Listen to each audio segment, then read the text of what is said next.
بسم اللہ الرحمن الرحیم۔ السلام علیکم، welcome to my YouTube channel Qissa دل۔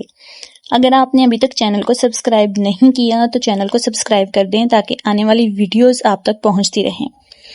چلیں جی، شروع کرتے ہیں آج کا ناول۔ بیجی کے بارے میں مشہور ہے کہ جب ان کے ہاں کھیر بنا کرتی تھی، اس روز وہ سالن نہ پکایا کرتی تھیں۔ بیٹا بھی اسی ڈگر پر چل رہا ہے۔ بات وہ ممانی سے کر رہا تھا لیکن خوب سمجھ رہی تھی سنا کسے رہا ہے۔ شرم کیا کر، بڑوں کے بارے میں ایسے نہیں کہتے، ممانی پیار سے کاشی کے سر پر چپیٹ لگا کر بولی تھی۔ بڑے یا چھوٹی کی بات نہیں امی، بات ہے اصول کی، قاعدے کی، قانون کی، اور وہ بدستور سنجیدہ تھا۔ سچ ہی کہا ہے میں نے، کسی نے کھانے کے لیے بھی نصیبوں کی ضرورت ہوتی ہے۔ اب ہمارے ابا کو ہی دیکھ لیں، کیا کچھ نہیں خدا نے دے رکھا، لیکن نصیبوں پر مہر لگی ہے، کھا کچھ نہیں سکتے۔ جوانی کنجوسی اور مزید کمائی کے چکر میں گزار دی، بڑھاپے میں شوگر نے کمی پوری کر دی اور پکی مہر لگ گئی، یہ بھی نہیں کھا سکتے، وہ بھی نہیں کھا سکتے۔ بہت بولتے ہو تم، ممانی ہنس دی تھی اس کی تقریر پر۔ وہ بولنا بھی تو عقل مندی نہیں، جانے کیسے میری زبان سے پھسل گیا تھا۔ وہ بھی تو اتنی دیر سے نانی جان اور ماموں کے بارے میں بول رہا تھا۔ اینی وے بول رہا ہوں، تم سے نہیں۔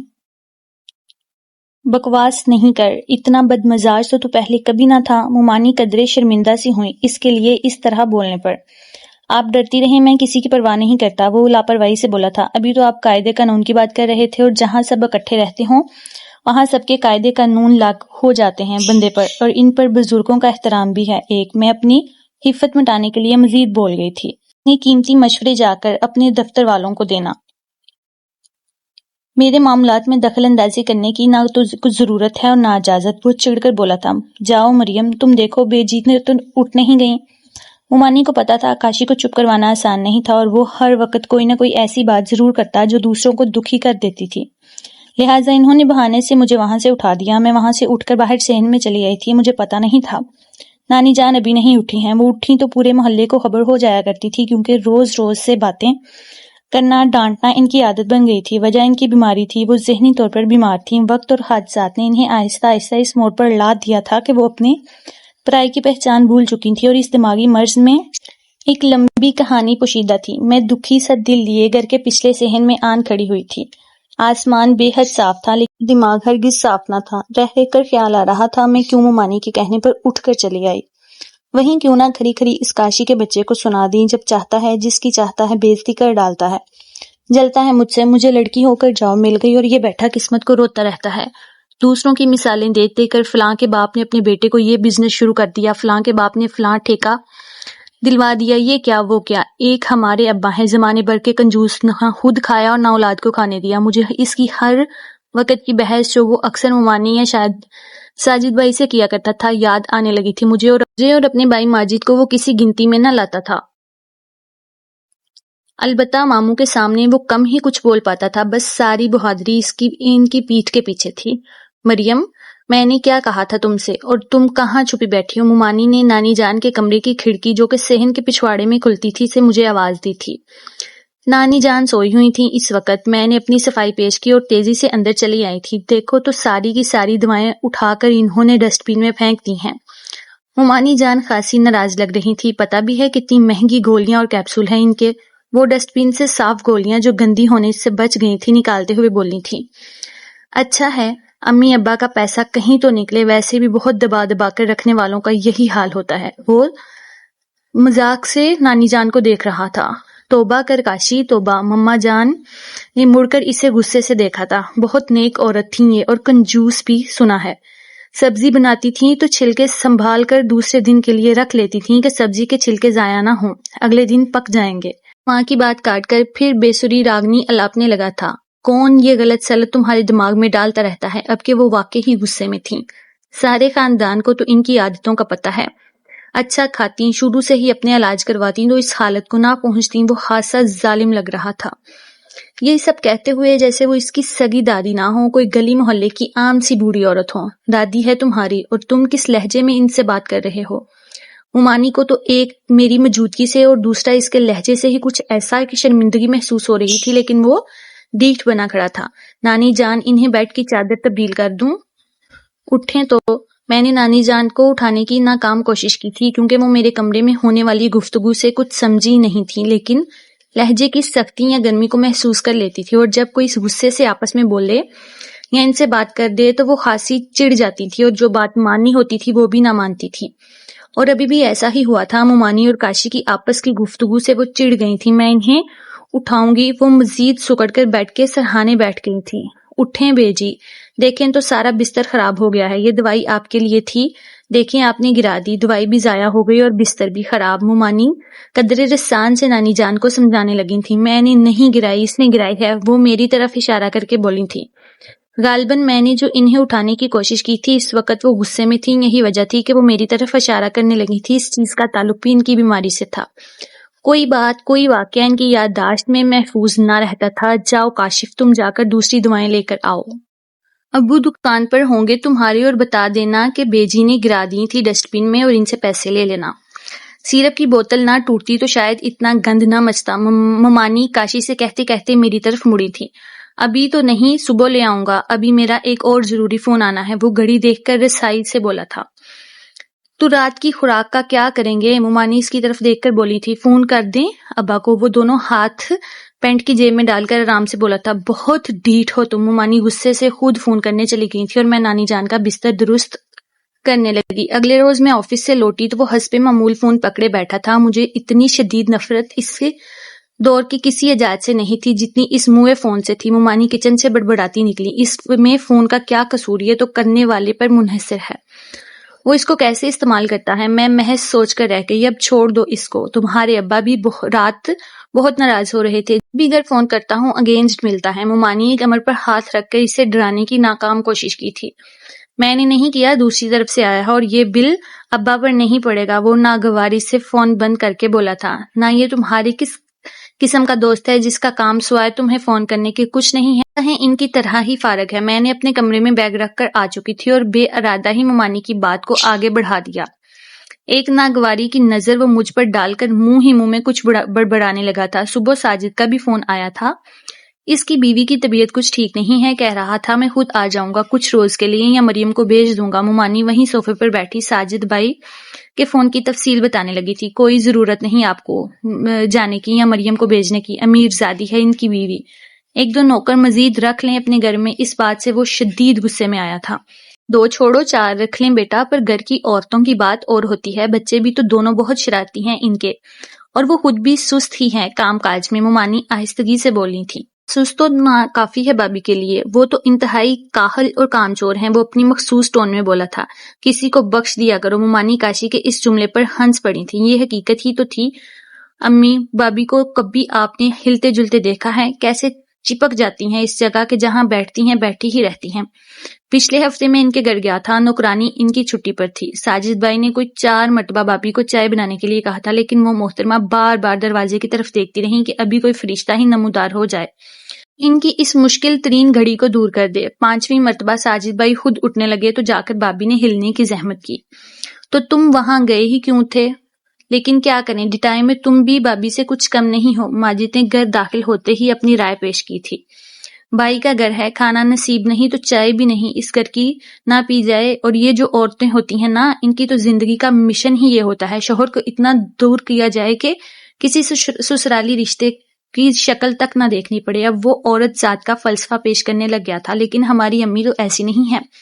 ماجد کو اکثر و بیشتر اس کی رائے سے اختلاف ہوتا تھا۔ ہماری ماں کی تو کیا ہی بات ہے، کون ہے ایسا جی دار، ایک مہا کنجوس کے ساتھ ہنسی خوشی زندگی گزار دی، ایک معذور ساس کی خدمت میں یوں ہی جتی رہیں، اور اس کے بدلے میں وہ سیدھی جنت میں روانہ کر دی جائیں گی۔ بکواس نہیں کرو، ماں ہیں وہ میری، میں کسی بدلے کے لالچ میں ان کی خدمت نہیں کرتی، اور مجھ سے بڑھ کر مریم ان کا خیال رکھتی ہے۔ ممانی قدرے برا مان گئی تھی کاشی کی اس بات کا۔ سارا دن تو وہ باہر رہتی ہیں، آپ خواہ مخواہ دوسروں کے نمبر بڑھواتی رہتی ہیں۔ وہ حسب سابق میرے ذکر پر ناگواری سے بولا تو میں چڑ گئی تھی، اور محض اس کی ضد میں نے اگلے روز ساجد بھائی کے فون کرنے پر حامی بھر لی تھی۔ ویسے بھی اگلے دن چھٹی تھی آفس سے۔ سچ یہ تھا کہ میرا نکلنا بھی اتنا آسان نہ تھا۔ آفس سے آنے کے بعد مجھے نانی جان کو سنبھالنا پڑتا تھا، اور نانی جان کی فل ٹائم جاب تھی۔ ممانی پر گھر کے کام کاج کا بھی بوجھ تھا۔ بمشکل ممانی نے ماموں سے کہہ سن کر صفائی کے لیے مائی کا بندوبست کروایا تھا، ورنہ وہ تو اس حق میں بالکل نہ تھے۔ ان کے خیال میں یہ عورت کی نااہلی کا ثبوت ہے کہ وہ گرہستی کو خود نہ چلا سکتی ہو، اس کے لیے اسے ماسی جیسے مددگار کی ضرورت ہوتی ہو۔ کاشی اس بات کو سراسر ماموں کی کنجوسی سمجھتا تھا۔ ساجد بھائی کے گھر کا برا حال تھا۔ اتنی بڑی کوٹھی کباڑ خانے کا بہترین نمونہ پیش کر رہی تھی۔ بھابھی کے جہیز کا قیمتی فرنیچر چند سالوں میں اپنی اصلی شکل اور صورت کافی حد تک کھو چکا تھا۔ صوفے دونوں بچوں کی اچھل کود کی بہت اچھی ترجمانی کر رہے تھے۔ خوبصورت بیڈ جس کو دیکھ کر رونا آ رہا تھا، بیڈ کے سائڈ ٹیبل پر بے شمار دوائیاں اور دوائیوں کی خالی بوتلیں کسی میڈیکل سٹور کا نقشہ پیش کر رہی تھیں۔ بھابھی کیا اس کو یہاں رکھنا ضروری ہے؟ میں نے قدرے جھجک کر پوچھا تھا۔ ارے نہیں، میں تو روز اس کم بخت زلیخا کو کہتی ہوں ایسی کام چور ہے، بس کچن کی صفائی کروا لو، دن بھر وہیں گھسی رہتی ہے۔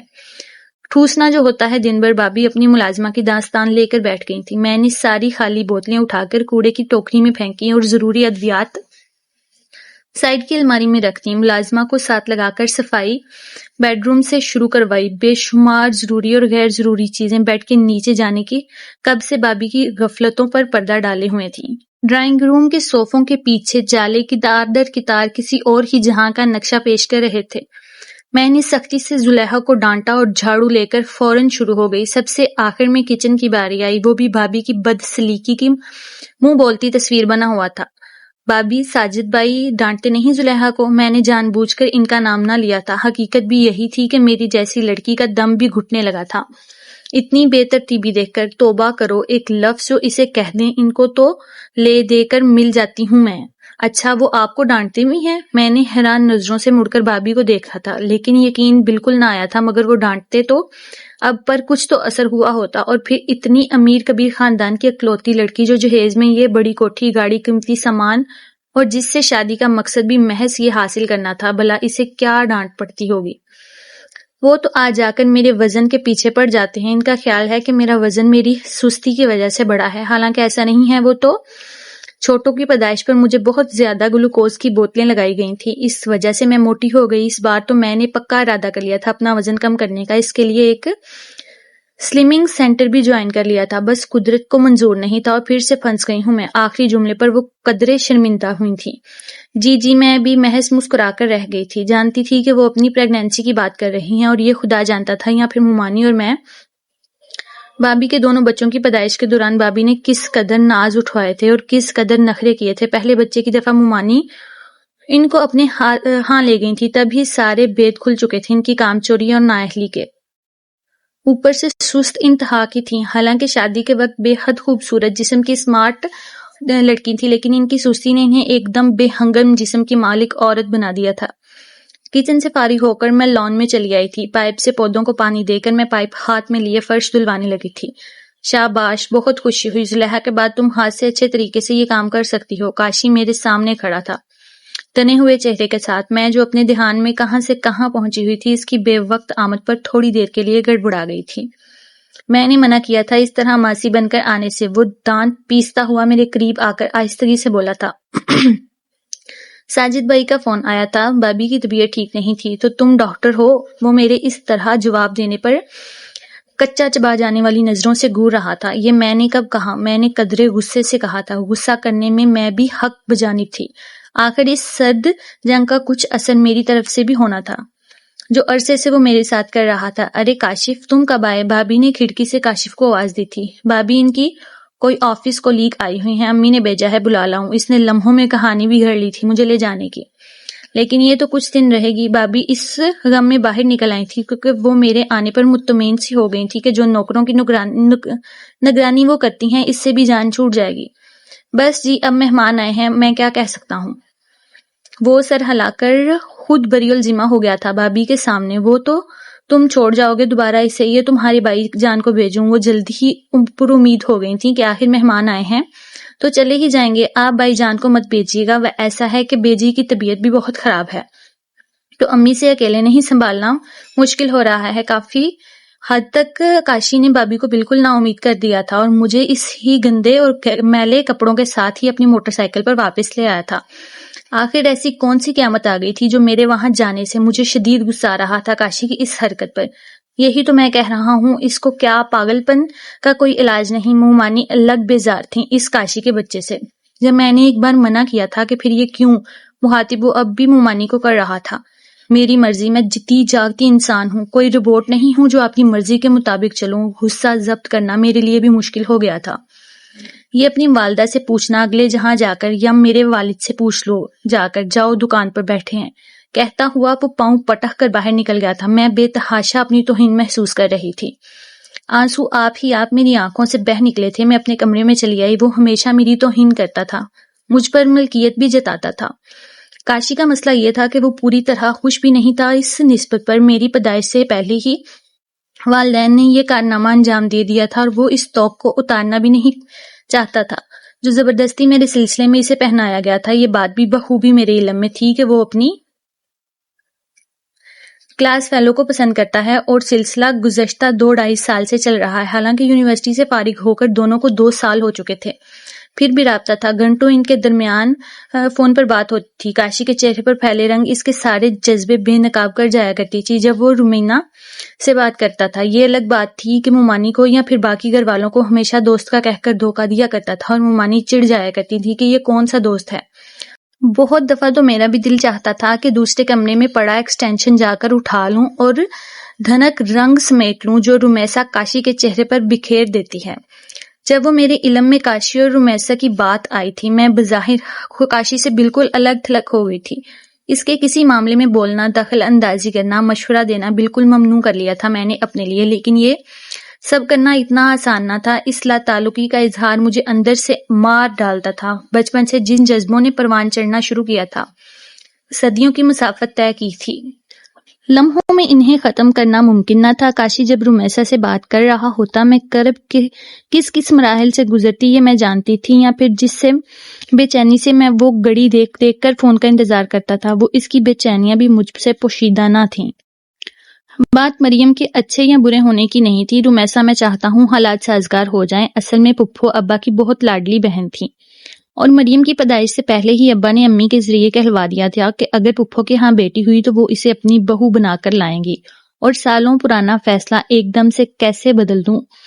اس کے لیے کچھ تو وقت چاہیے۔ کاشی نے رومیسا کو سمجھانے کی ناکام کوشش کی تھی، یہ سمجھتے ہوئے کہ کمرے میں وہ اکیلا ہے اور اس کی فون پر ہونے والی گفتگو کوئی نہیں سن رہا، لیکن میں اتفاقیہ ہی باہر گیلری میں آئی تھی اور اپنا نام سن کر خود بخود دم بخود رہ گئی تھی اور کھڑکی کے پاس کھڑی رہی۔ غالباً آگے اس نے 2-2.5 سال کا حوالہ دیا تھا کہ اتنے عرصے سے زیادہ اور کتنا وقت چاہیے اسے، یا شاید اس نے اپنے ماں باپ کا حوالہ دیا کہ وہ ان کی شادی کے لیے زور دے رہے ہیں۔ کم آن رومیسا، کون سا وقت گزر گیا ہے، جو بھی ہوگا بہتر ہوگا انشاءاللہ، کوئی اچھی صورت نکل آئے گی، وہ تسلیاں دے رہا تھا۔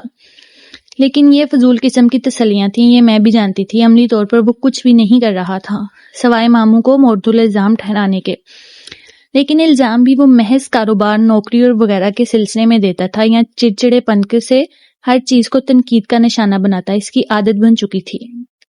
وہ صاف نہیں کہہ دیتا ماموں سے یا پھر مومانی سے، کیا کریں گے بوڑھے ماں باپ سوائے 2-4 دن ناراض ہونے کے۔ آخر ساجد بھائی نے بھی تو اپنی مرضی کی تھی، یہ کیوں بلا وجہ جلتا کڑتا اور مجھے جلاتا ہے؟ کیوں قطرہ قطرہ میرا خون جلاتا ہے؟ کیوں نہیں ساری امنگیں، ساری خواہشوں کو ایک جھٹکے سے ختم کر ڈالتا؟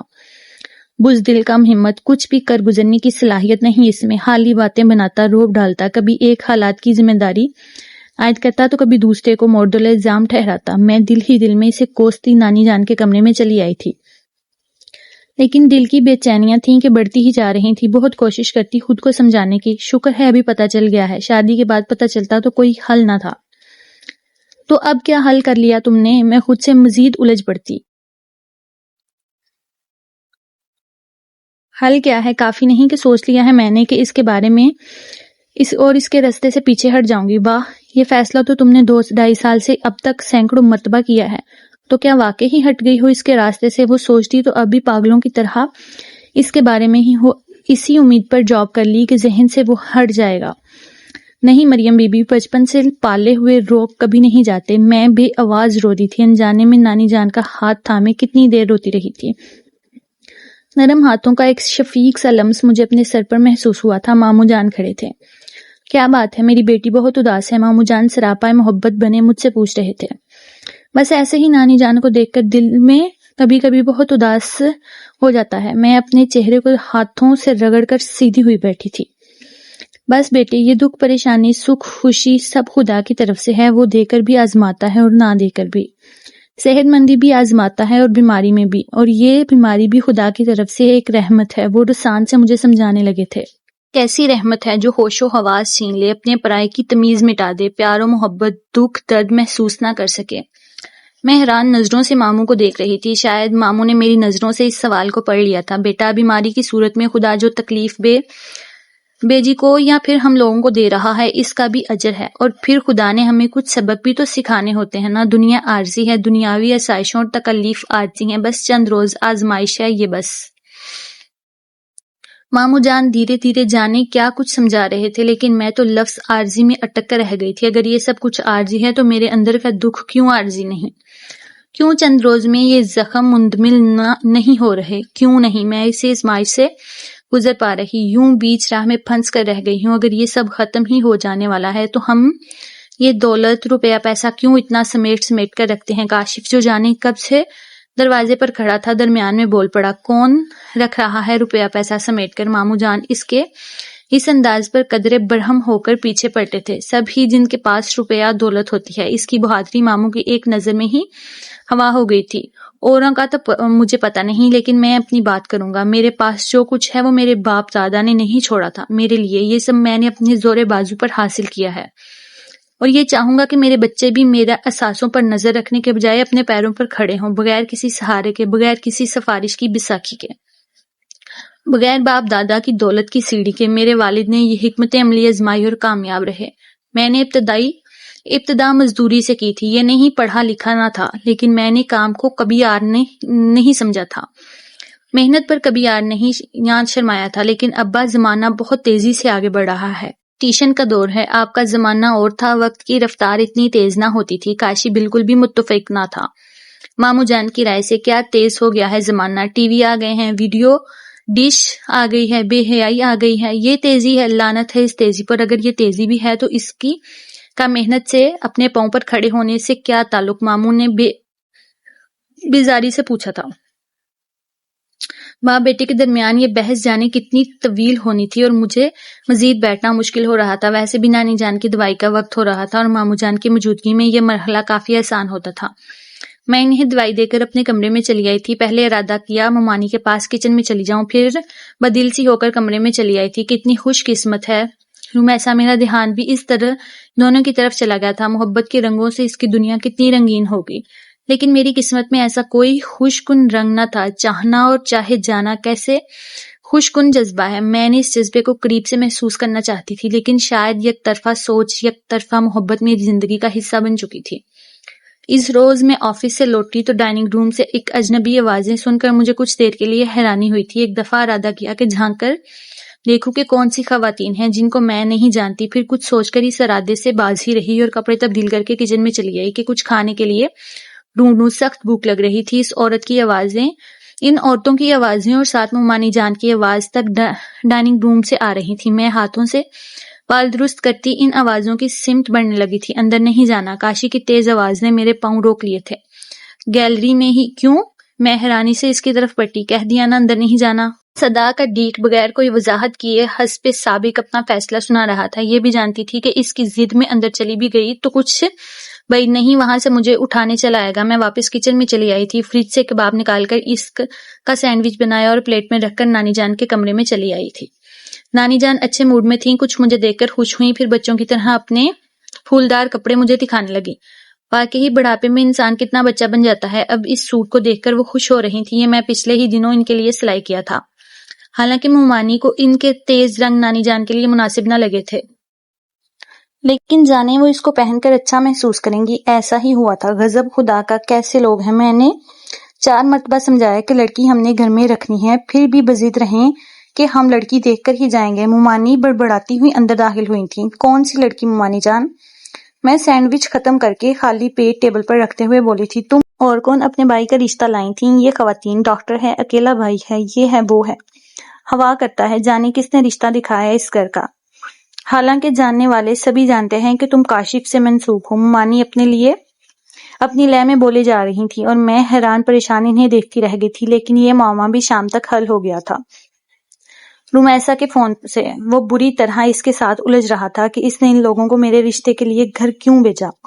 وہ دوسری طرف اس سے بھی زیادہ غصے میں تھی کہ وہ خود کچھ کرتا نہیں، اس نے تو کوشش کر کے اس مسئلے کو حل کرنے کی ایک تدبیر کی ہے اور اس کے گھر سے معقول رسپانس نہ ملا۔ اس کاوش کا میں بے آواز ہنستی تھی۔ واہ، کس قدر مسئلہ بنی ہوئی ہوں میں ان دونوں کے لیے درمیان۔ مجھے اپنی شادی کی اتنی فکر نہ تھی، نہ ماموں ممانی کو جتنا رومیسا تبلی ہو رہی تھی اس فکر میں۔ جانے کیوں مجھے اس کے اس رویے پر ہنسی آ رہی تھی۔ دونوں دیر تک اس بات پر بحث کرتے رہے تھے اور میں آہستگی سے ایکسٹینشن رکھ کر باہر چلی آئی تھی۔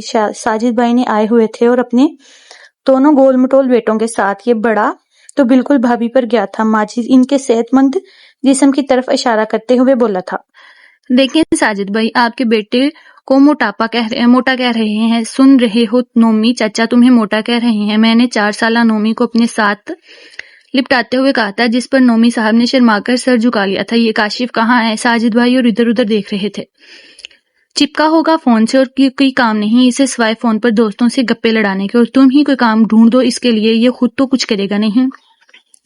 باپ اس کا کچھ نہیں کرے گا اس کے لیے، اور یہ جس انتظار میں ہے، آخر مریم کو بھی تو جاب مل گئی ہے لڑکی ہو کر بھی، تو اس کو کیوں نہیں؟ ممانی کاشف کی جاب کا دکھڑا لے کر بیٹھ گئی تھی، لیکن ساجد بھائی جلتی میں تھے۔ وہ کسی صورت اس مسئلے پر بحث کرنا نہیں چاہتے تھے۔ وہ کسی ضروری کام کے سلسلے میں ماموں جان سے ملنے آئے تھے۔ بھائی جان میں بھی چلوں ساتھ، رات کو مجھے چھوڑ دیجیے گا۔ جانے مجھے کیا سوجی، شاید میں کاشی کو جلانے کے موڈ میں تھی۔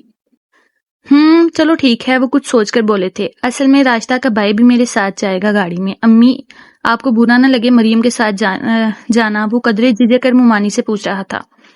آپ ساتھ ہیں؟ پھر کیا بات؟ میں بے دھڑک ہو کر بولی تھی۔ بچے بھی ضد کرنے لگے کہ پپھو ساتھ چلیں، اور دونوں بچے مجھے پپھو کہتے تھے، لیکن بہت اچھا لگتا تھا۔ اپنا کوئی بھائی بہن نہ تھا، میں ان رشتوں پر بھی کانا ہو جاتی تھی۔ کبھی کبھی جب کبھی موڈ خراب ہوتا، سب کنایت دھری رہ جاتی اور ہر رشتہ جھوٹ لگنے لگتا۔ ایسا کرو، صبح کے لیے کپڑے بھی لے لو، وہیں سے آفس چلی جانا، میں جاتے ہوئے چھوڑ دوں گا۔ ساجد بھائی کو پتا تھا میں ان کے گھر کا ایک چکر بھی لگا کر آتی تو 10 کام ان کے نپٹ جایا کرتے تھے، یا پھر پھپھو زاد ہونے کی وجہ سے وہ مجھ پر بہت مہربان رہتے تھے۔ اور بے جی کا کیا ہوگا؟ کاشی دندناتا ہوا باہر برآمدے میں آن کھڑا ہوا تھا۔ آپ بھی ہوتے ہیں کچھ ان کے، آپ رہ لیں ان کے پاس۔ میں ضرورت سے زیادہ کچھ بہادر ہو گئی تھی اور کاشی کے خراب موڈ کی پرواہ کیے بغیر ساجد بھائی کے ساتھ چلی گئی تھی۔ کاشی نہ تو مجھ سے درست طریقے سے دستبردار ہونے کو تیار تھا اور نہ مکمل طور پر میرے اور اپنے اس رشتے پر خوش تھا، تو میں کیوں اس کی خاطر مری جا رہی تھی؟ مجھے رہ رہ کر خود پر غصہ آ رہا تھا۔ بھابھی بہت خوش ہو جائیں گی مجھے دیکھ کر، ویسے بھی ماشاءاللہ خوبصورت اور صحت مند پہلے سے تھیں، اور اب تو حال ہی برا تھا ان کا۔ اسی لیے تو میں کہتی ہوں آ جاؤ کچھ عرصے کے لیے، بلکہ بیجی کو بھی ادھر ہی لے آتے ہیں، اتنی بڑی کوٹھی ہے۔ بھابھی نے اپنی ضرورت کے لیے حل بھی نکال لیا تھا۔ میری اپنی ماں ہوتی یا پھر کوئی بہن بھی ہوتی تو کوئی بات نہ تھی، اب تو بس تم ہو یا امی جی جس تک میری سوچ جاتی ہے۔ بھابھی نے اپنی ساری امیدیں مجھ سے اور ممانی جان کے ساتھ باندھ رکھی تھیں۔ کبھی کبھی کتنے اہم ہو جاتے ہیں یہ رشتے، جن کو ہم اکثر و بیشتر غیر اہم یا بوجھ سمجھنے لگتے ہیں۔ میں بھی سوچوں کے جنگل میں جا پھنسی تھی، لیکن بچوں نے مجھے زیادہ دیر اس موڈ میں رہنے نہ دیا تھا۔ ان کی تو عید ہو گئی تھی۔ پھپھو مجھے ہر وہ شہزادے والی کہانی سنائے جو آپ نے پچھلی بار سنائی تھی، نہیں وہ جادوگر والی۔ دوسری طرف سے فرمائش آئی تھی، آرام سے دونوں کی فرمائش پوری ہوگی، بس ذرا سکون سے بیٹھو۔ میں انہیں ان کے بستر پر بٹھایا اور ان کی من پسند کہانیاں سنانے لگی۔ وہ تو مطمئن ہو کر نیند کی وادی میں گم ہو گئے، لیکن مجھے اطمینان نصیب نہ ہوا۔ اس بے چینی کی کیفیت میں باہر نکل آئی تھی۔ کافی دیر برآمدے میں بیٹھی رہی۔ ٹھنڈی ہوا کے جھونکے اس وقت بہت اچھے لگ رہے تھے۔ میرا موڈ کافی حد تک بدلنے لگا تھا، لیکن کیا بات ہے، سوئی نہیں ابھی تک، شاید ان نئی جگہ کی وجہ سے نیند نہیں آ رہی۔ راشدہ بھابھی کا بھائی سلمان کھڑا تھا سامنے، شاید وہ بھی ابھی گھر واپسی کے لیے بھابھی اور ساجد بھائی کو خدا حافظ کہہ کر نکلا تھا، اور مجھے دیکھ کر قدرے ٹھٹکا تھا۔ نہیں ایسی بات نہیں ہے، میں یہاں آتی جاتی رہتی ہوں، جگہ نہیں ہے میرے لیے، میں مروت سے بولی تھی۔ اچھا، لیکن میں تو یہاں تقریباً روزانہ آتا ہوں، بہت کم دیکھا ہے آپ کو یہاں۔ وہ بے تکلف ہونے کے موڈ میں تھا۔ اچھا، اتفاق کہہ لیں پھر اسے۔ میں ہلکے سے مسکرا دی تھی۔ رکیں گی کچھ روز یہاں پر؟ آپ نے اس نے مزید بات بڑھائی تھی۔ شاید میں نے مختصر کہا تھا۔ یہ شاید کیا ہوتا ہے؟ وہ ہنسیا تھا۔ شاید مجھے سمجھ گیا تھا میں مزید انٹرویو کے موڈ میں نہیں ہوں، تب ہی اگلے روز کی ملاقات پر یقین رکھتا ہوا چلا گیا، لیکن میں کہاں رکنے والی تھی۔ چین مجھے بھی ماموں کے گھر کے علاوہ کہیں اور نہ پڑتا تھا۔ اگلے روز ساجد بھائی اور راشدہ بھابی کے پرزور اصرار پر بھی میں آفس سے سیدھی گھر چلی گئی تھی۔ کیوں بڑی جلدی دل بھر گیا؟ کاشی کا طنزیہ جملہ آتے ہی کان میں پڑا تھا۔ میں سنی انسنی کرتی نانی جان کے کمرے کی طرف چلی آئی تھی۔ نانی جان سو رہی تھی، مومانی شاید گھر میں تھی نہیں، کیونکہ میں نے کافی آوازیں دی تھی، جواباً کوئی آواز نہ آئی تھی۔ دل چاہا کاشی سے پوچھ لوں۔ اتنی بات چیت تو ہمارے درمیان تھی ہی، لیکن پھر جوتے اتار کر نانی جان کے بیڈ کے پاس پڑی کرسی پر رکھ دیے۔ تم کیا سمجھتی ہو تمہاری اتنی منمانیاں تمہیں کسی کامیابی کی طرف لے جائیں گی؟ کون سی منمانیاں؟ اور کس کامیابی کی بات کر رہے ہو؟ میں نے بغیر اس کی طرف دیکھے اپنا بیگ سائڈ ٹیبل سے اٹھا کر گود میں رکھتے ہوئے کہا تھا، سب سمجھتی ہوں میں، سب جانتی ہوں، بچی نہیں ہوں۔ وہ میرے انداز پر آگ بگولا ہو رہا تھا۔ بے شک بچی نہیں ہوں، لیکن بے سروپا گفتگو سمجھنے اور نہ سمجھنے کے لیے عمر کی قید ضروری ہوتی ہے۔ میں مزید لاپرواہی کا مظاہرہ کرتے ہوئے بیگ کھول کر چیزوں کو بلا وجہ الٹ پلٹ کرنے لگی تھی، جیسے کچھ ڈھونڈ رہی ہوں۔ کیا سمجھتی ہو خود کو؟ زبردستی مسلط کر دی گئی ہوں مجھ پر، رکاوٹ بن گئی ہوں میرے راستے کی ہر کامیابی کے۔ وہ جلد اصلیت پر اتر آیا تھا۔ پھر کیا چاہتے ہو؟ اس کا یہ جملہ مجھے ضبط کے آخری مراحل تک لے گیا تھا۔ ساری اداکاری دھری کی دھری رہ گئی تھی۔ تم کچھ نہیں کر سکے تو میں تمہیں کر کے دکھاتی ہوں۔ میں تمہیں اس رشتے سے آزاد کرتی ہوں۔ میں خود کہوں گی ماموں جان سے۔ پتہ نہیں جانے کیسے اتنی بہادر ہو گئی تھی اور اتنی بڑی بات کیسے میرے منہ سے نکلی تھی، لیکن یہ خدا جانتا تھا۔ اس اتنی بڑی بات کہتے ہوئے میں اندر سے کس طرح ٹوٹ رہی تھی۔ تم مظلوم بننا چاہتی ہو، کچھ نہیں کہو گی تم ابا سے؟ اب وہ مزید پاگل ہو رہا تھا۔ کیا چاہتے ہو تم؟ میں اپنے حواس کھونے لگی تھی۔ میں ویسے بھی اس دوگلی زندگی کی قائل نہیں تھی۔ تم رمیسا کو پسند کرتے ہو تو منافقت سے کیوں کام لیتے ہو؟ اس سے شادی کرو اور ساجد بھائی کی طرح کامیاب زندگی گزارو۔ سمجھ لو میں تمہاری زندگی میں آئی ہی نہ تھی۔ میرا کوئی تعلق نہیں ہے تم سے۔ نیکیاں کرنی ہیں یا احسان اپنے والدین پر تو وہ کسی اور طریقے سے کر لو، مجھے سیڑھی مت بنانا۔ میں بہت دنوں کی سوچوں کو زبان پر لے آئی تھی۔ میری زندگی ہے، میں اسے ناپسند دیدہ فیصلوں کی بینٹ نہیں چڑھاؤں گی۔ بچپن لڑکپن دوسروں کے در پر گزر گیا ہے، باقی عمر بوجھ بن کر نہیں گزارنا چاہتی۔ اس احساس کو ختم کر کے جینا چاہتی ہوں کہ باقی کی زندگی میری اپنی ہے۔ اس میں شامل افراد مجھے گھر میں رکھ کر مجھ پر احسان نہیں کریں گے۔ میں ان کی ذات کا حصہ ہوں گی، بوجھ نہیں۔ بے ربط جملے میری پلکوں میں پگھو گئے تھے۔ وہ ہکا بکا مجھے دیکھ رہا تھا۔ وہ شاید سمجھ رہا تھا رمیسا کا کسی کا اس کے علاوہ کسی کو پتہ نہیں ہے۔ پاگل یہ نہیں جانتا تھا کہ ان دونوں کی خود سے پہلے دوسروں کو خبر ہو جایا کرتی تھی۔ اب نیا طریقہ ڈھونڈا، یہ الزام تراشی۔ وہ اپنے حواسوں میں آ چکا تھا۔ کون سی الزام تراشی ہوئی تم پر؟ میں بھی خوف کے اس خسار سے نکل آئی تھی۔ ویسے بھی ماموں ممانی دونوں گھر پر موجود نہ تھے، جن کا احترام مجھے زبان کھولنے سے روکتا تھا۔ نانی جان اس شور شرابے میں بھی سکون کی نیند سو رہی تھی۔ دوائی کا اثر تھا۔ یہ رمیسا کا کیا قصہ ہے؟ وہ جلد ہی اصل موضوع کی طرف آ گیا تھا، قدرے جھجکتے ہوئے۔ یہ تمہارا قصہ ہے، تم جانو۔ اس کی خاطر کچھ کرو، اس سے منکر ہو جاؤ، مجھے اس سے کوئی سروکار نہیں۔ البتہ یہ جان لو کہ میں نے انتہائی کم ہمت اور بزدل شخص ہو تم سے، تو وہ رمیسا ہی بہتر ہے، جس نے اپنی ہمت کی اور وہ برملا اپنی محبت کا اقرار تو کر لیتی ہے۔ میں بھی مدتوں کا غبار آج نکالنے کے موڈ میں تھی، لیکن جانے ان جملوں کا اثر تھا یا پھر اس کے لیے یہ سب غیر متوقع تھا۔ وہ شعلہ اگلتی نگاہیں دھیمی پڑ گئی تھیں، انکارے برساتی زبان کو ایک دم سے چپ لگ گئی تھی۔ وہ پھر نڈال قدموں سے باہر نکل گیا تھا۔ کیا وہ واقعی یہ سمجھتا تھا کہ رمیسا کے اور اس کے بارے میں کوئی نہیں جانتا؟ اب ساری دنیا اس کی ماں تو نہیں جو فون پر ہونے والی ان کی گھنٹوں کے حساب سے گفتگو کو دوستوں کے ساتھ گپ شپ کے سمجھیں، یا پھر اس کے والد بھی نہیں تھے جو اس کی فرسٹریشن کی جاب نہ ملنا سمجھیں۔ تم ابا سے اور امی سے کچھ نہیں کہو گی۔ رات کے کھانے کے بعد میں برتن دھونے لگی تو کاشی کچن میں میرے پیچھے چلا آیا تھا۔ میں نے پلٹ کر اس سے ایک نظر دیکھا۔ وہ کس قدر شکستہ لگ رہا تھا۔ آخر مسئلہ کیا ہے اس کا؟ اس کو تو خوش ہونا چاہیے کہ جو کام وہ خود نہ کر سکا وہ میں نے کر دیا۔ اس کے دل کی بات بزرگوں تک پہنچانے کی۔ سنا تم نے؟ میں نے کہا۔ میری طرف سے جواب نہ پا کر وہ دوبارہ بولا تھا۔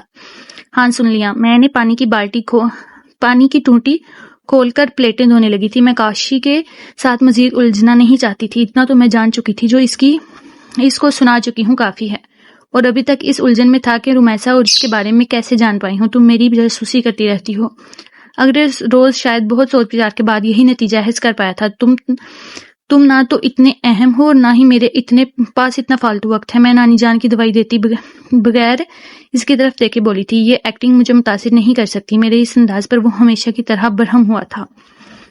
تمہارے اس طرح کے جملے بھی میرا کچھ نہیں بگاڑ سکتے، کیونکہ اپنی توانائیاں ضائع کرتے ہو اس طرح سوچ کر۔ میں نے اسے مزید زج کیا تھا۔ وہ دوسری طرف رمیسا کا پارا بھی کافی ہائی تھا۔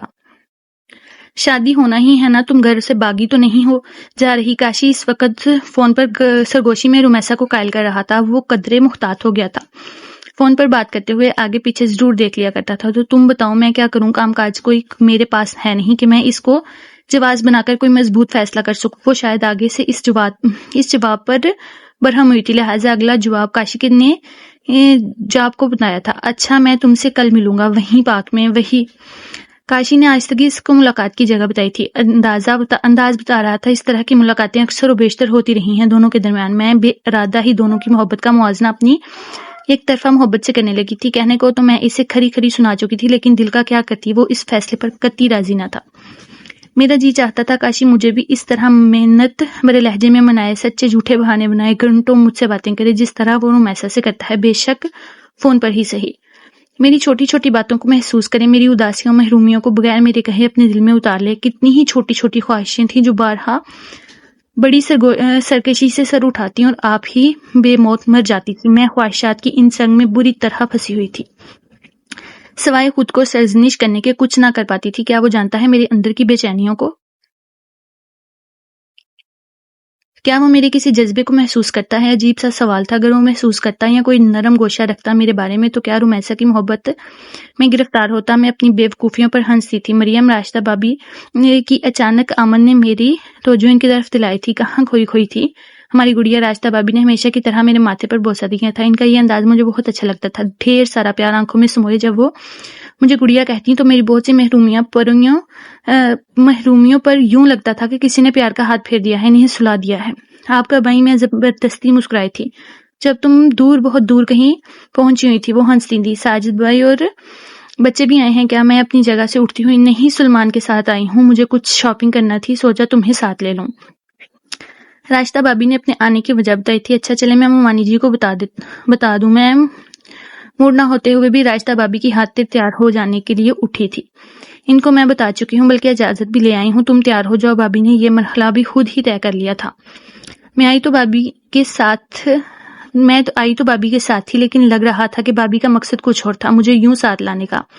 آپ کب سے جاب کر رہی ہیں؟ سلمان کے انٹرویو کا سلسلہ شروع ہو گیا تھا۔ سال سے زیادہ ہو گیا ہے، میں نے آہستہ سے بتایا تھا۔ میں تو بارہا کہہ چکی ہوں اس سے کہ خواہ مخواہ خود کو ہلکان کر رہی ہے۔ آئندہ زندگی میں بہت بکھیڑے ہوتے ہیں، کچھ عرصہ ہوتا ہے شادی سے پہلے، جی بھر کر آرام کر لو گھر میں۔ بابی نے اپنے تجربے کی بنیاد پر بات کی تھی۔ سچ ہی تو کہہ رہی ہیں باجی، کیا ضرورت ہے پھر جاب کی؟ وہ پھر سے جھیرا کرنے لگا تھا۔ یا خدا، یہ میری جاب کی شامت کیوں آ گئی ہے بھئی؟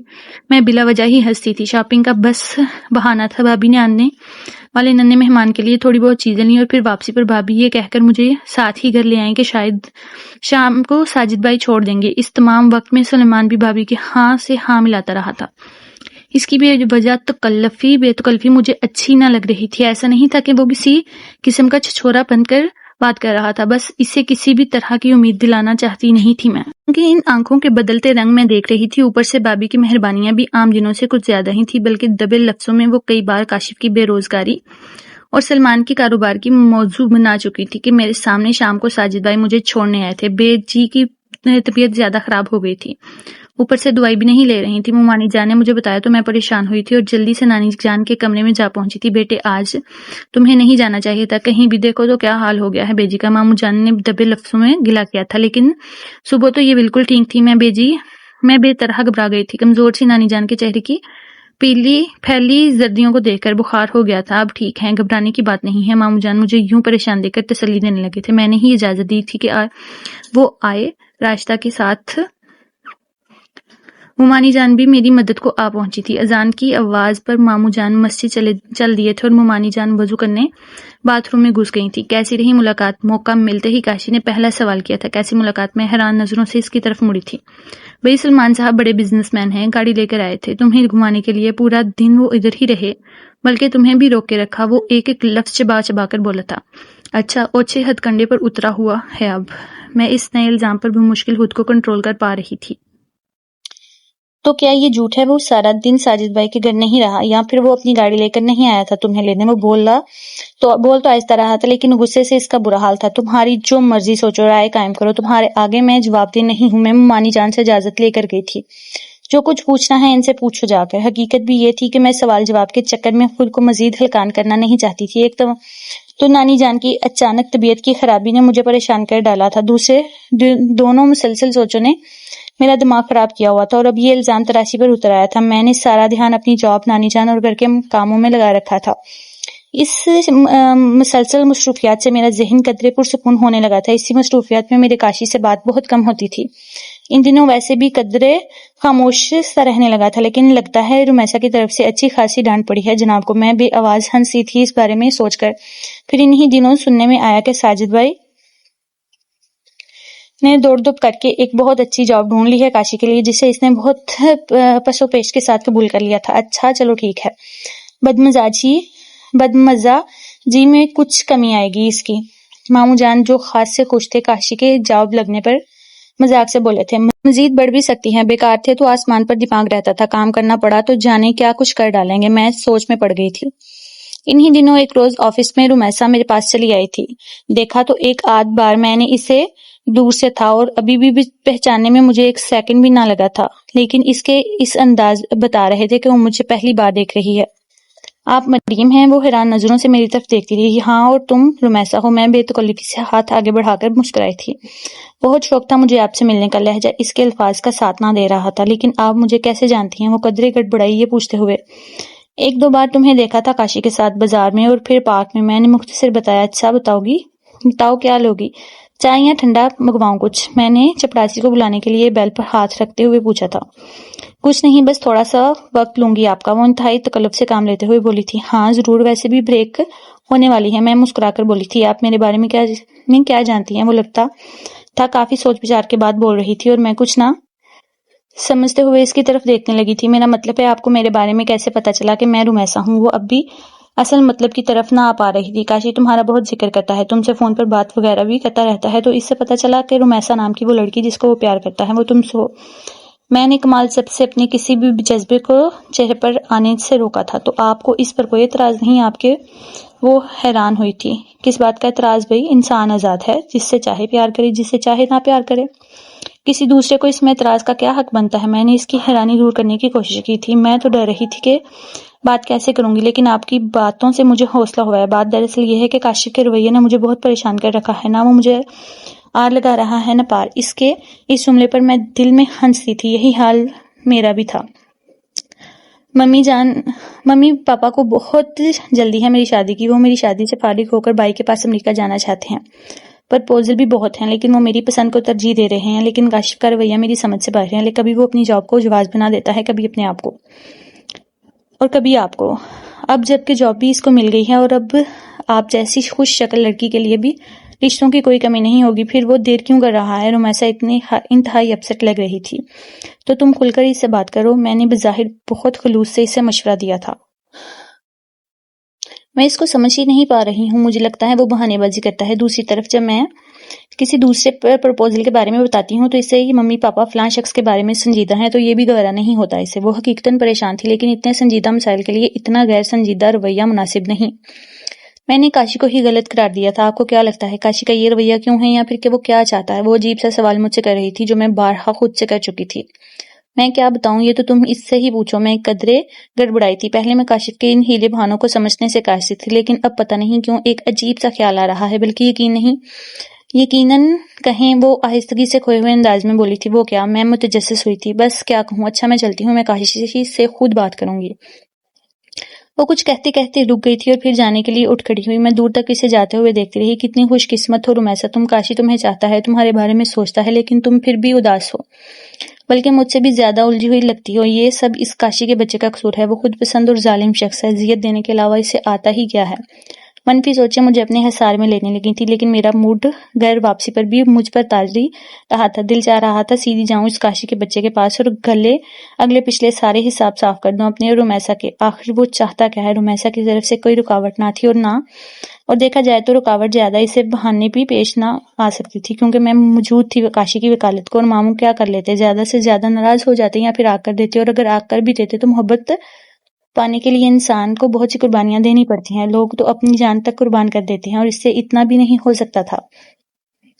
نانی جان کے کمرے میں وہ صوفے پر دراز سگریٹ کے کش پر کش لگا رہا تھا۔ یہ لت اسے کب سے پڑی ایک نئی پریشانی سوچوں میں آن شامل ہوئی تھی۔ کیسی ہو؟ مجھے دیکھ کر وہ سیدھا ہو بیٹھا تھا۔ چند لمحوں کے لیے تو مجھے اپنی سماعتوں پر یقین نہ آیا کہ وہ مجھ سے مخاطب تھا۔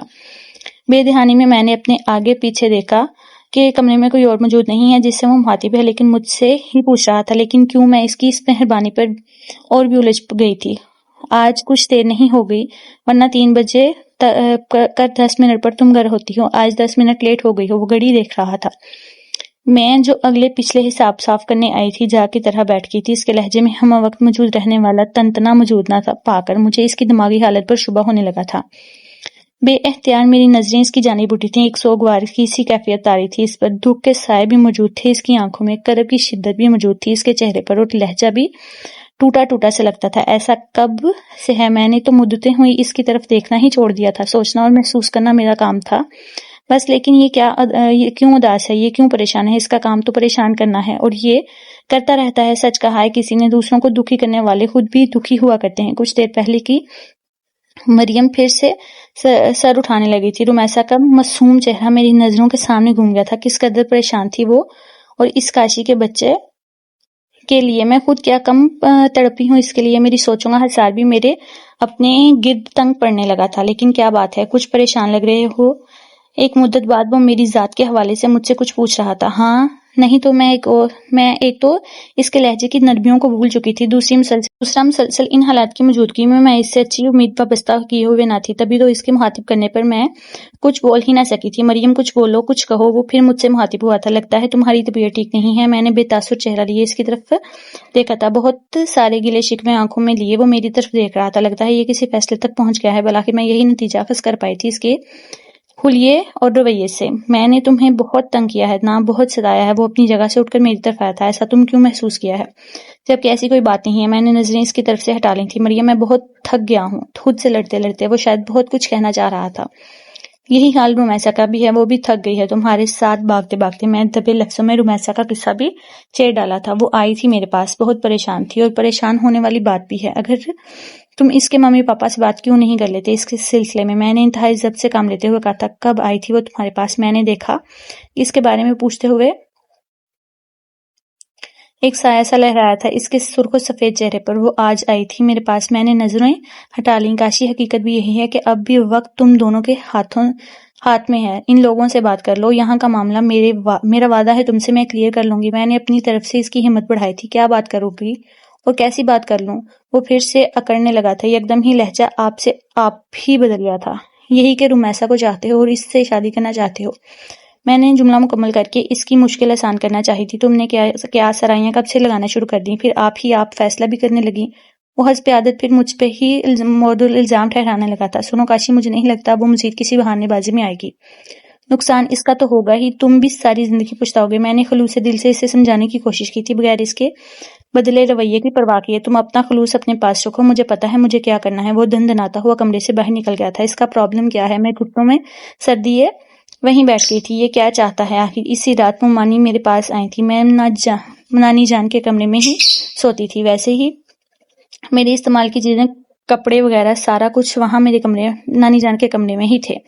مریم بیٹا، میں تمہارے پاس آئی ہوں۔ وہ مجھے نانی جان کے بیڈ پر بیٹھے ان کے پاؤں دباتے ہوئے دیکھ رہی تھی۔ جی کہیے، کوئی کام ہے؟ میں آہستگی سے مسکرائی تھی۔ آج راستہ آئی تھی میرے پاس جب تم آفس گئی ہوئی تھی۔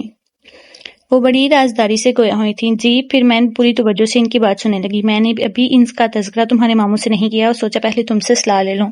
اپنی بیٹی تو خدا نے دی نہیں، تمہیں ساری زندگی اپنی بیٹی ہی سمجھا ہے۔ ہر دکھ سکھ سے تم سے کہہ سن لیتی ہوں۔ ممانی نے لمبی ہی تمہید باندھی تھی۔ راستہ اپنے بھائی کے لیے آئی تھی، بات اب بھی میرے پلے نہیں پڑی تھی۔ میں حیران ہو کر وہ جانتی بھی ہے کہ تم کاشف سے منسوب ہو، پھر اس نے یہ بات کیوں کی؟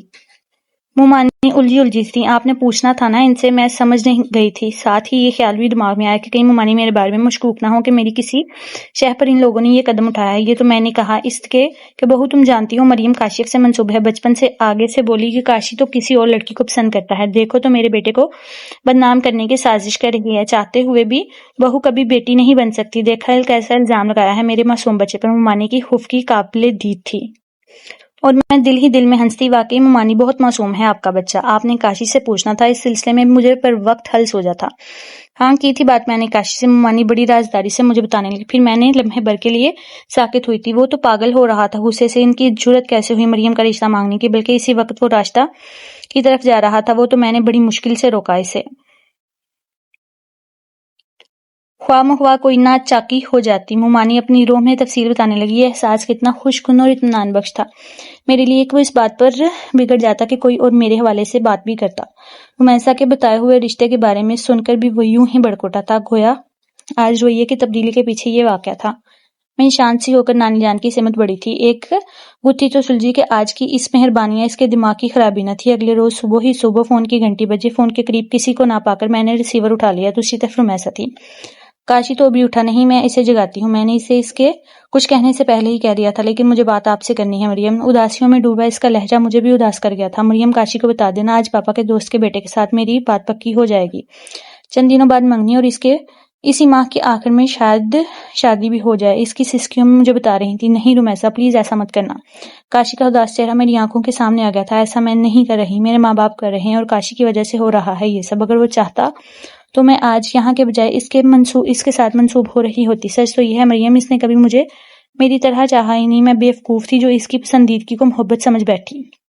وہ خود کو یہ روگ لگا بیٹھی۔ میں نے جان لیا ہے کہ اس کا دل میرے لیے پسند کا جذبہ تو رکھتا ہے لیکن محبت نہیں کرتا۔ وہ مجھے محبت سے ملنے سے پہلے تک میں یہی سمجھتی تھی کہ کوئی ظالم شخص ہے، مجھے ستا رہا ہے فیصلہ نہ کر کے، لیکن آپ کو دیکھنے کے بعد مجھے اندازہ ہو گیا کہ وہ فیصلہ کرنے میں اتنی پس و پیش اور بہانہ بازی سے کیوں کام لے رہا ہے۔ اس کی لمبی تفصیل اور ٹوٹے پھوٹے جملے مجھے کچھ اور سمجھا رہے تھے۔ مریم، وہ مجھے پسند نہیں کرتا، وہ مجھے پسند تو کرتا ہے لیکن آپ کو چھوڑنا نہیں چاہتا۔ اس کے رویے منہ بولتا ثبوت ہے اس کی سوچ کا کہ وہ آپ کے بغیر نہیں رہ سکتا۔ یہ جو شخص آپ کے نام کے ساتھ کسی اور کا نام بھی برداشت نہ کر سکتا ہو، وہ کیسے آپ کو اتنی آسانی سے چھوڑ دے گا اور دوسرے کے حوالے کر دے گا؟ بس اتنا کہ وہ اقرار نہ خود سے کر پایا ہے اور نہ آپ سے، لیکن حقیقت یہی ہے کہ اس کے اندر آپ ہی آپ ہیں۔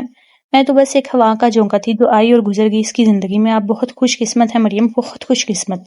یہ کہتے کہتے وہ پھوٹ پھوٹ کر رو رہی تھی۔ میری بات سنو، تم کسی شدید غلط فہمی کا شکار ہو۔ لیکن وہ کہاں سن رہی تھی، وہ تو فون بند کر چکی تھی، اپنی سنا کر بغیر میری سنے۔ میں پریشان ہو کر پلٹی تو دروازے کے بیچوں بیچ کاشی کھڑا تھا۔ منع کرو اس کو، وہ منگنی کر رہی ہے کسی اور سے۔ میں بے اختیار اس کی طرف بڑھی تھی۔ دیکھو، اگر میری وجہ سے تم اسے گریزاں ہو تو خدا کی قسم میں کسی سے بھی شادی کر لوں گی تم سے پہلے، تاکہ ماموں جان تم پر الزام نہ دے سکیں۔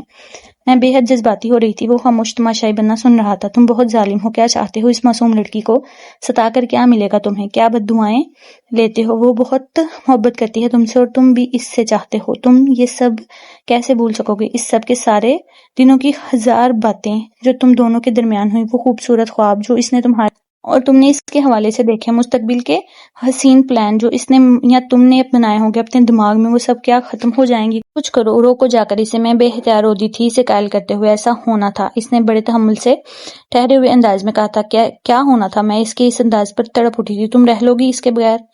ہاں، میں اس کے بغیر رہ لوں گا، لیکن تمہارے بغیر نہیں رہ سکتا مریم۔ ایک مدت ہو گئی مجھے خود سے لڑتے، حالات سے لڑتے، اور میں اس تمام عرصے میں یہی سمجھ پایا ہوں کہ بے شک میں ابا اور گھر والوں کو برا بھلا کہتا رہا اپنے اور تمہارے اس رشتے کے بارے میں، لیکن حقیقت یہ ہے کہ یہ فیصلہ خون بن کر میری رگوں میں دوڑ رہا ہے بچپن سے، اور میں کوشش بھی کروں تو بھی الگ نہیں رہ سکتا اس فیصلے سے۔ یہ کیسا انکشاف تھا، چونکا دینے والا، خوفزدہ کر دینے والا، پاگل کر دینے والا۔ یقیناً اس کا دماغ چل گیا ہے۔ میں نے خوفزدہ نظروں سے اس کی طرف دیکھا تھا، لیکن وہاں سچائی ہی سچائی تھی۔ بہت دنوں کی تھکاوٹ اس فیصلے کے بعد سکون کی صورت اس کے چہرے پر آئی تھی، لیکن یہ فیصلہ کرنے میں اس نے کتنی صدیاں لگا دی تھیں۔ یہ سچ ہے مریم، میں تمہارے بغیر نہیں رہ سکتا۔ رومیسا کے لیے بھی، پسندیدگی کہو یا پیار، میرے لیے بھی بہت چاہا کہ اسے پاؤں، لیکن پانے کے لیے مجھے تمہیں کھونا پڑتا، اور تمہیں کھونے کا سوچنا ہی میری رگوں میں خون منجمد کرنے لگتا تھا۔ پھر یہ سمجھ میں آئی یہ تو محبت بھی بڑھ کر کوئی اور چیز ہے، اور بڑی ہی منہ زور ہے۔ ہزار میرے جھٹلانے پر بھی مسلسل مجھے اندر ہی اندر جھنجھوڑتی رہی کہ مریم کوئی اور نہیں میری ذات کا حصہ، اور یہ حصہ شعور کی منزلوں میں داخل ہونے سے پہلے ہی موجود ہے، اور اب اس حصے کو خود سے الگ کرنے کا مطلب خود کو ختم کرنا ہے۔ مریم، پتہ نہیں تم سمجھ رہی ہو یا نہیں، لیکن یہ سب سچ ہے، بالکل سچ۔ اور جہاں تک بات ہے رومیسا کی، تو شاید میں اپنی پسند کی محبت کا نام دے بیٹھتا ہے۔ شاید میری طرح بہت لوگ بہت بعد میں پسند اور محبت میں فرق جان پاتے. محبت تو مریم تم ہو جو مجھے بے اختیار کر دیتی ہو، بے بس کر دیتی ہو. وہ ایک جذب کے عالم میں کیا کچھ بول رہا تھا اور میں بے خودی کے عالم میں ایک ٹک اسے دیکھے جا رہی تھی. یا خدا یہ خواب ہے یا حقیقت؟ اگر خواب بھی ہے تو اسے روک لے میری خدا. مدتوں سے ترسے ہیں میرے کان ان جملوں کو سننے کے لیے، زمانوں کی ترسی ہوئی نگاہیں ایک پیار بھری نظر کو دیکھنے کے لیے. خدایا تو اس خواب کو جامد کر دے. میری آنکھوں میں اس نے شدت جذبات سے آنکھیں زور سے بند کر لی تھیں اور شاید میرے اندر کی محرومیاں آنسوں کی صورت میری آنکھوں سے نکلنے لگی تھی. میں وہی ٹی وی لانچ میں ہی سیڑھیوں پر بیٹھ گئی تھی. اس کے منہ سے نکلے چند الفاظ میری رگوں میں نئی زندگی دوڑا گئے تھے. میں اس زندگی کو محسوس کر رہی تھی لیکن اس خواب سے آنکھیں نہ کھول رہی تھی. آنکھوں کھولتے ہی وہ جادوئی منظر آنکھوں سے غائب ہو جائے گا. مریم ماموں جان کی شفیق آواز مجھے اپنی پشت پر سنائی دے رہی تھی. جی میں بکھلا کر اٹھی تھی. سامنے کوئی نہیں تھا. پیچھے ماموں جان کھڑے تھے. یہ بھیگے گالوں کو غور سے دیکھ رہے تھے. کیا بات ہے بیٹا، کسی سے لڑائی ہو گئی ہے؟ وہ شفقت سے میرے سر پر ہاتھ پھیر رہے تھے. نہیں تو بس ایسے ہی الفاظ میرے گلے میں اٹک گئے تھے. بے جی اٹھ گئی ہیں، جاؤ ان کا ہاتھ منہ دھلوا دو. آفس سے تو آج بھی چھٹی کی ہے نا تمہیں؟ وہ بغیر مزید کسی پوچھ گچھ کے مجھ سے بولے تھے. جی اچھا کہہ کر میں نانی جان کی طرف چلی آئی تھی لیکن ابھی تک اسی جاگتی سوتی کیفیت میں تھیں. کیا یہ سب خواب تھا؟ اگر خواب بھی تھا تو زندگی کا حاصل تھا. میرے جذبے کیا واقعی اتنی شدت تھے کہ اسے میرے پاس لے آئے تھے؟ میں خود سے سرگوشی کی تھی. ہاں جذبوں میں بہت طاقت ہوتی ہے مریم. میری سرگوشی کے جواب میں کاشی بولا جو مجھ سے پہلے نانی جان کے کمرے میں موجود تھا. لیکن وہ رومیسا ایک دم سے مجھے رومیسا پر ترس آنے لگا تھا. بھول جائے گی اپنے نئے ہم سفر کی ہمراہوں میں چند روز لندن، پیرس، امریکہ کی سڑکوں پر گھومے گی تو اس سے کاشف نامی لڑکا یاد بھی نہ رہے گا. وہ بڑے آرام سے بولا تھا. یہ ضروری تو نہیں کہ ایسا ہی ہو. میں خوفزدہ سی تھی. اگر ایسا نہ ہوتا تو وہ اتنی آسانی سے کسی دوسرے کے لیے ہاں نہ کہہ دیتی. میری طرح سوچ بچار کی اس راہ میں کھوئی رہتی. کاشی نے مجھے خوف کے اس سائے سے بھی نکال دیا تھا جو میں یہ سمجھ رہی تھی کہ میری وجہ سے کہیں رومیسا کی حق تلفی تو نہیں ہوئی ہے. موسم ایک دم بہت حسین ہو گیا تھا. نانی جان کی تیز آواز بھی مجھے آج مترنم لگ رہی تھی. شاید یہ میرے اندر کا سکون تھا جس نے ہر چیز کو اپنی لپیٹ میں لے لیا تھا. جی تو ریڈرز کیسا لگا آپ کو یہ چھوٹا سا خوبصورت سا ناول؟ اگر تو ناول پسند آیا ہے تو ویڈیو کو لائک کیجیے گا، کمنٹس میں اپنی رائے دیجیے گا اور چینل کو لازمی سبسکرائب کیجیے گا. اوکے جی، اللہ حافظ.